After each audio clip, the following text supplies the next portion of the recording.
Weeks ago, I think. Definitely was a Friday. Trouble Man's up in here. We ain't wasting no time, baby. We ain't got no time for jokes. The King's here, man.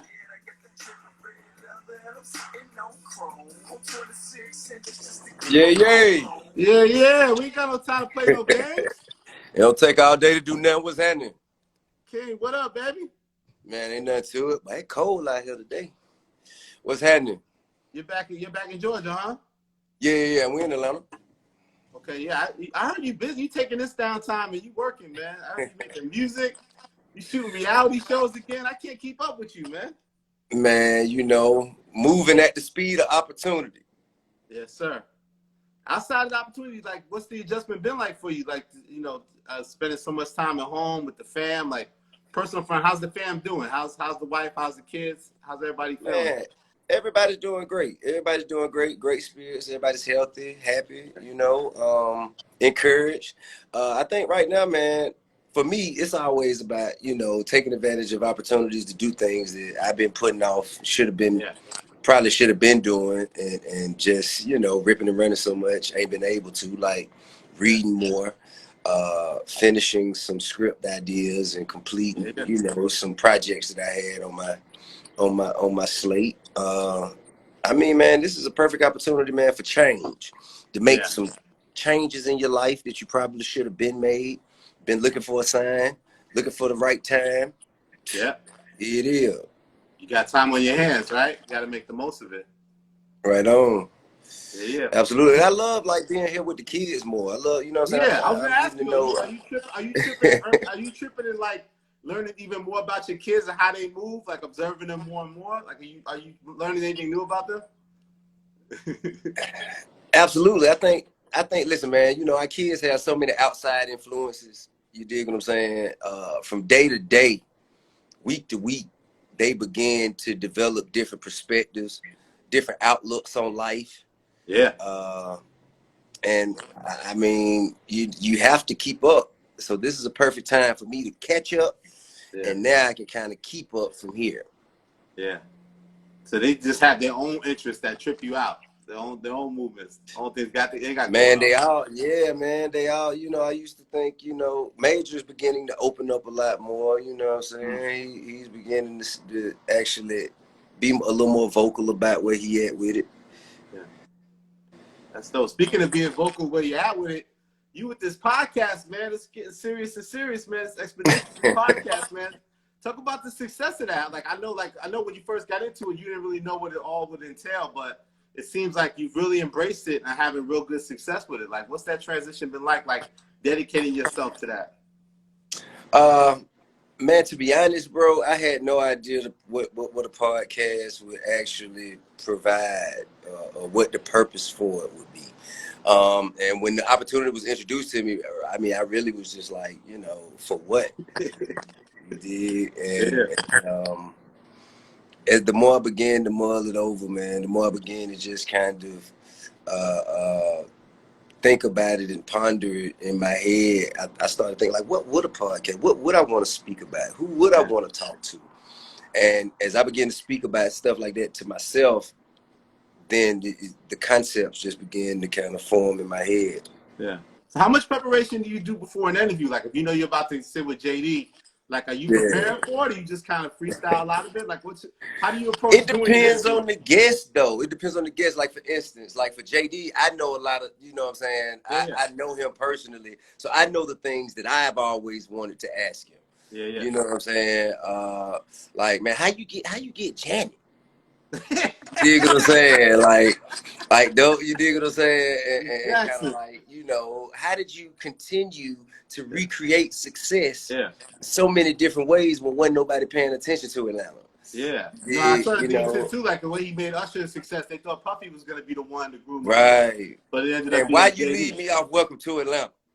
Huh? I left you off Welcome to Atlanta? But nah, man. I mean, so with someone like that, I kind of already know, I have an idea of things that I like, a list of things I want to ask them. Yeah. Whereas when you have a guest like Alex Jones, I didn't know as much about him. You know what I'm saying? I was introduced to him through the opportunity for him to be a guest on Expeditiously. So I kind of had, you know, my producers kind of got me a lot of info on him.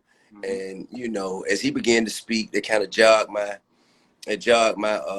attention to where, you know, I can wing it from there. Yeah, I think it's also a cool outlet where, you know, people give you your credit. Some people do, but most of us know, like, your business acumen, how strong you are about your business. And, like, it's great to see you speak to people outside of that space, like the brother from in the space, but may not be a celebrator, like the guy from FUBU, the brother from FUBU. And then seeing you and Tyler Perry. Seeing you and Tyler Perry, that's a powerful conversation. You know, to see you and Tyler Perry really break bread and really get to know each other. Absolutely, man. I believe that, man, a lot of these people watching this, like, the purpose for us to tune in to other people and watch conversations is to learn something that we didn't know. So on our journey, going from where we are in life to where we hope to be, we could use this information to kind of bypass some potholes or navigate our way through some of the madness a lot easier. Yeah, I mean, so that's all. Like, that's what I walk in there to do. I walk in there to do that every time. I walk in there to, okay, so somebody who hopes to be an entertainer, a businessman, an entrepreneur, who hopes to present their art to the world, what can we give them that they don't have right now that they could use to get them farther faster? Yeah, and that's, you know what I'm saying, that's how I use the platform. So you've been now you fully embraced it, because I see we getting that YouTube distribution now. Every Tuesday and Thursday on YouTube, we getting the episodes, videos. I mean, yeah, every Tuesday and Thursday, man. I think, you know what I'm saying, just like you mentioned before, man, I love to do deals. Like, that's just kind of like what I like to do. So when I found out that from a podcast business model, that Podcast One was only interested in audio, then I kind of was like, okay, well, I'm going to shoot video, and we're going to figure out a way, you know what I'm saying, to provide that video content to the people, because I feel like people want video as much or more as audio. Yeah. So you was shooting your own video from jump when you started. Right? Yeah. That was just us, like, saying, hey man, we know this video content it's gonna be valuable at some point, sometime, for some reason. Let's just shoot it, archive it, and then we'll figure out how to, you know what I'm saying, how to get it to the people later. All right, they're getting that on YouTube. So Monday though, we're back in VH1 reality TV land, man. Family Hustle, man. For some reason, I thought you put a button on it. I thought it was a wrap, but now it seems like it's got more of an honest, I got every season there's a vote, and I got outvoted. So got too many you know what I'm children. saying? You got too many kids. Yeah, every season there's a vote. You dig what I'm saying? So I got outvoted. So there you have it. Watch Family Hustle. Well, are you still shooting it? Are you enjoying this new season? Like, what is it? What makes it different than the previous season? Man, to be honest with you, bro, it's not the filming that you know what I'm saying, but everybody has, you know, it's a platform, and people you sell drama.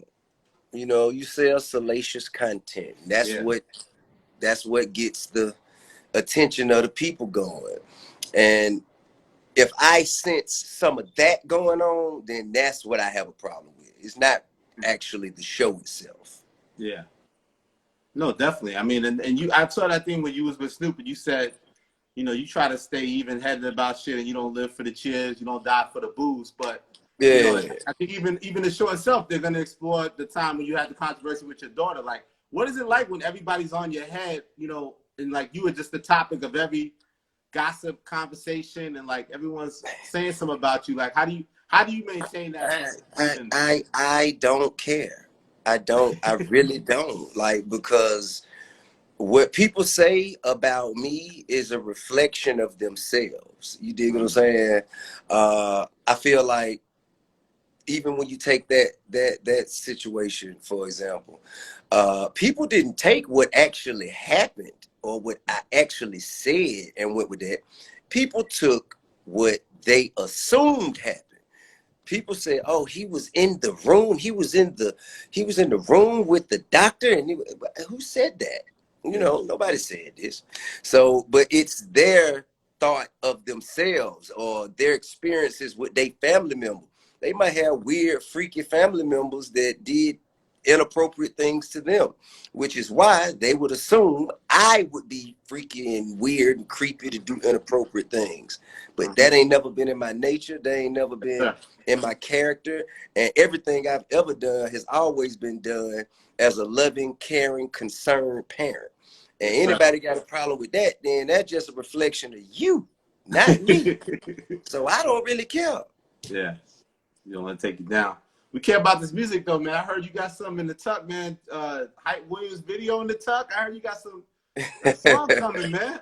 Juicy J's me and Hype got together. Juice fans involved. I heard Juice fans involved. Yeah, well, now Juicy J. He sent me a beat, man, that I've always had an affinity for, and it happened to be the remake of Hypnotize. Okay. The Biggie record. Okay. So when I heard it, you know what I'm saying, it didn't sound like it was like the trap music version. Yeah. So when I heard it, you know what I'm saying, I just kind of very, very quickly put some shit together, and I started playing it. I started playing it for people, and, you know, everybody like, yo, you got to put that out, man. You got to put that out, you know. And so I'm like, man, I'm not going to just listen to y'all in the studio just because y'all say I'm going to put it out. So I sent it to Hype. I'm like, man, you produce this shit. Yeah, man, you tell me, man. He say, man, we got to shoot this. I said, all right, cool, let's shoot it. So we shot it, and we have it. We're just waiting on the right time to release it. I don't know if people actually want to see, you know what I'm saying, pre-COVID-19 material, you know what I'm saying? So I'm just waiting on the right time, man. Maybe like right when they open outside up again, like right then. Yeah. That's what I'm gonna hit you with it. What made you go to Hype and so you wanted a more kind of a grander? He did the original video. Huh? He did the original Hypnotize video. Oh yeah, okay. Oh, okay. Oh, so you kind of pay homage in a sense. Yeah, absolutely. That's what I mean. That's what the whole thing is for, man. Like, you know, just to show love and respect, pay homage to Big. Like one of the greatest, probably the greatest lyricists, if I'm not mistaken. He just personified high quality hip hop. You dig what I'm saying? And I feel like, you know, to acknowledge that and pay homage to that is mandatory. Absolutely. We see a lot of people getting respect now with these IG battles and us seeing how these people's catalogs are. I see you very active in them comments. You watching it all. Like, what's your take? And what's been some of your favorite moments you witnessed in these battles? Man, first of all, I want to say thank you to everybody. I want to say thank you to everybody who actually, you know what I'm saying, contributed their time, effort, energy, and attention to the Versus competition, including Swiss and Timberland. Set it off. Because they, you know, they are the culprits. They the masterminds behind it. But it's been things like the Versus battles, Boosie, Tory Lanez, D-Nice, Primo. You know what I'm saying? Everyone has kind of band together and presented the world with enough content to keep people from killing themselves. Because I think, you know, this shit is it's catastrophic in a sense when you think about it. Absolutely, 100%. But just on a hip hop level, are you enjoying seeing like the people be celebrated and you know, I know what a student of the game you are, but like people seeing that people may not know how deep these artists and producers catalogs are. It's great to see it show. Right. I mean, when you hear artists like Manny Fresh and Scott Storch, you know, producers like Manny Fresh and Scott Storch go against each other. Even the French and Tory Lanez battle was dope. You know, the Dream and Sean Garrett battle was dope. The Neo and Jante was the most eloquent feud I've ever. It was quite eloquent. It was eloquent. That man had a tuxedo and a glass of wine, champ. No, he had the Douce. He had the Douce in a wine cup. It was Douce. Was it Douce? Yeah. Oh, okay. Well, it looked like it looked like a cab. It looked like a blended cab. You know what I'm saying? But either way, man, yeah, I think it's all been dope. It's all Would been you go dope. head up with anybody, Tip?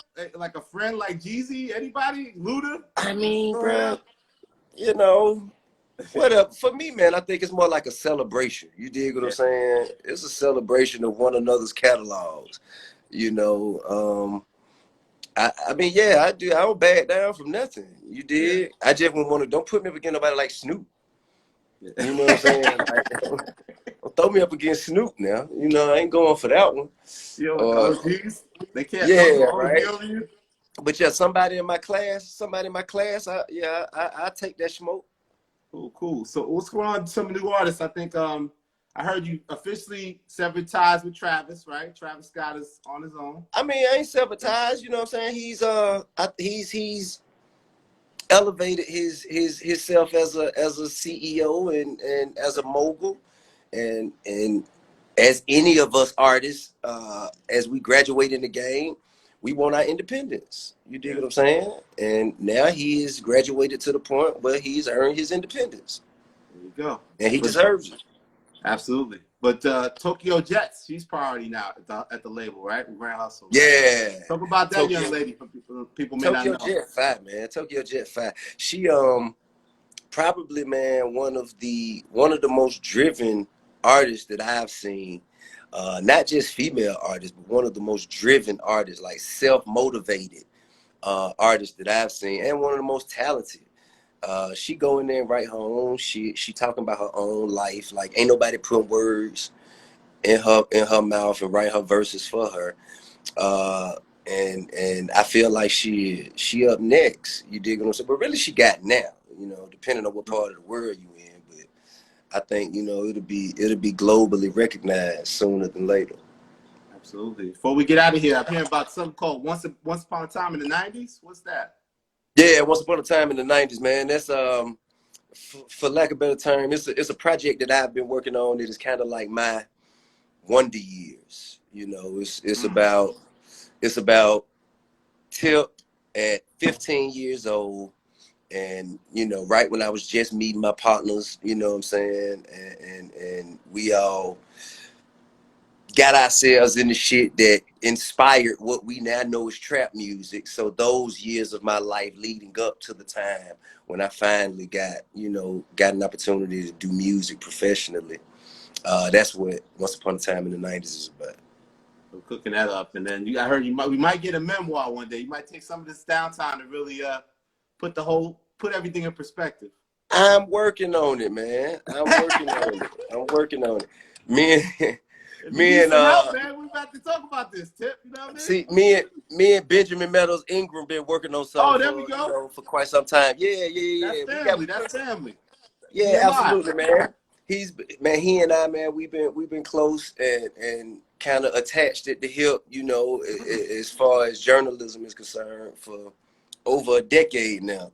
Yes, sir. So I think that it's time to go ahead and tell a complete story. Absolutely. With some perspective. Well, that's the perfect guy. That's my guy. 100% endorse that. That'll be amazing. You guys are the right two to cook that up. Yeah, he a dope guy. He's a dope guy, man. Incredible journalist. Yes, sir. Well, you're always a great subject, and you try to be a great journalist now too, Tip. I'm watching you, man. See you, Tip. Hey, man, I learned from the best, bro. I learned from the best. Love to you and the family, man. Stay strong, brother. Man, right on. Listen, man, we got to get you on the next season of Rhythm and Flow. As we got to get you to do something. I heard some. We got to get you to do something, huh? I'm with it, man. I'm in there. Now, congrats on that though. Like, I thought a lot of people didn't know what that show was gonna be, and like, it must have felt rewarding that you were able to deliver that with such integrity, and like, everybody out the gate gave it that respect. Like, oh, that's a real thing. Man, it was a collective effort, man. None of us really knew what it was, what to expect. Cardi, Chance, myself, the producers probably had a better idea, but for us, man, we were really just there like, oh, y'all gonna give us this much money? Okay, cool. Yeah. And when we started to see how much phenomenal talent we were actually finding, That's what kind of made us take it a lot more serious. We just thought it was going to be like, you know, just kind of, okay, we're checking boxes here. All right, cool. Yeah. Oh, shit, this is actually dope. And I think that's when we became that much more invested. Yeah, shout out to D Smoke. And we're going to, once it settles down, we're going to get season 2 also in that too, right? You guys are doing it. Absolutely. We was already in the process of it, man, before, you know what I'm saying, before we got quarantined. But as soon as this too shall pass, we'll move beyond this, man. And we will present you season 2 of Rhythm and Flow. We're actually accepting auditions right now. Okay. By way of email and video. Okay. You know? Okay. So look out for that, man. Send it out, man. A lot of hungry talent out there, man. It's great that you guys have this platform. Absolutely. Hey, man, and the rap radar motherfuckers been dope. You know what I mean? The shit y'all been doing been dope too, man. Thank you, man. Shout out to yeah, absolutely. All this shit been fine. Thank you, man. I'm trying to stay hot out here, Tip. You know how we doing, man. What's next? Hey, man. I don't know, man. I don't know. Got a couple ideas. And shit, man. I'm waiting to see, bro. I'm waiting to see what's next, man. Salute to your contributions. Y'all, your contributions to the culture, man. We appreciate you. Thank you, man. I appreciate it, Tip, man. Love to you and the fam, man. Already, man. Love and respect. 100. All right. Yeah. Salute. TIP. Yeah. The king, baby. What you know about that? What you know about that, T.I., baby? TIDAL check-in. Yeah. Shout out everybody on the check-in, man. Appreciate you guys watching. Shout out T.I. Make sure Monday you check out the return, reality TV return of his show with Tiny and the Kids Family Hustle. Coming back real soon. Tory Lanez, man. Mr. Internet himself, Mr. Quarantine, King Quarantine, Tory Lanez. I'll be back with him very shortly. Thanks for tuning in, man. TIDAL check-in. Elliott Wilson.